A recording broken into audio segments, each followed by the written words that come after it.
दुनिया में जहां कहीं भी, जिन देशों में भी भ्रष्टाचार पर अंकुश लगाया गया, दुनिया के जो सबसे ईमानदार देश हैं, जो सबसे ईमानदार व्यवस्था है, फिनलैंड है, स्वीडन है, डेनमार्क है, न्यूजीलैंड है, उन व्यवस्थाओं को अगर आप ध्यान से जाकर देखिएगा, वहां पर लोगों ने वहां की व्यवस्था में 4 बात को किया है। पहला बात, लोगों ने ईमानदार प्रत्याशियों को चुनकर भेजा है। दूसरी बात, बहुत बड़े पैमाने पर सरकारों ने सत्ता और संसाधन का विकेंद्रीकरण किया है। तो हम लोग यहाँ चाहते हैं, इसीलिए जन सुराज का नारा है, सही लोग, मजबूत आदमी नहीं, गलत आदमी नहीं, चाहे कमजोर व्यक्ति हो लेकिन ईमानदार हो, सही हो, उसको ही चुनाव में हम लोग उतारेंगे। दूसरी बात, अगर जन सुराज की सरकार बनती है तो बड़े पैमाने पर सत्ता और संसाधन का विकेंद्रीकरण होगा। कम से कम 1/3 विकास की राशि पंचायती राज व्यवस्था के चुने हुए प्रतिनिधियों के जरिए खर्च की जाए। तीसरी बात, जन भागीदारी, जो भी योजना बनती है उसमें जनता को पता तो चले कि उनका अधिकार क्या है।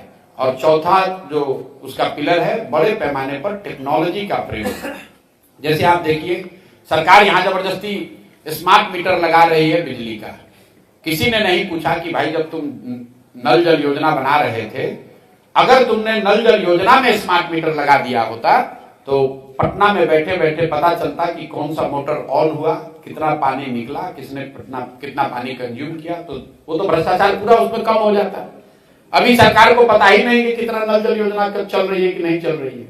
तो ये 4 जो सिद्धांत हैं, राजनीतिक लड़ाई में, लोकतांत्रिक लड़ाई में शुचिता आए, इसके लिए अच्छे लोगों का चुनाव, जो लोग चुनकर आए, व्यवस्था बने, उसमें बड़े स्तर पर सत्ता और संसाधन का विकेंद्रीकरण, तीसरा जन भागीदारी, और चौथा बड़े पैमाने पर टेक्नोलॉजी का प्रयोग। इन 4 चीजों से बिहार में बहुत बड़े स्तर पर भ्रष्टाचार पर अंकुश लगाया जा सकेगा। इसलिए नहीं कि मैं कह रहा हूं, क्योंकि दुनिया में इस बात का प्रमाण है कि जिन देशों में भी, जिन राज्यों में भी भ्रष्टाचार पर अंकुश लगाया गया है, वो इन्हीं 4 माध्यमों से ये अंकुश।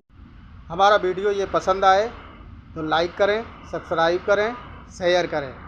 धन्यवाद और देखते रहें बेलर तक।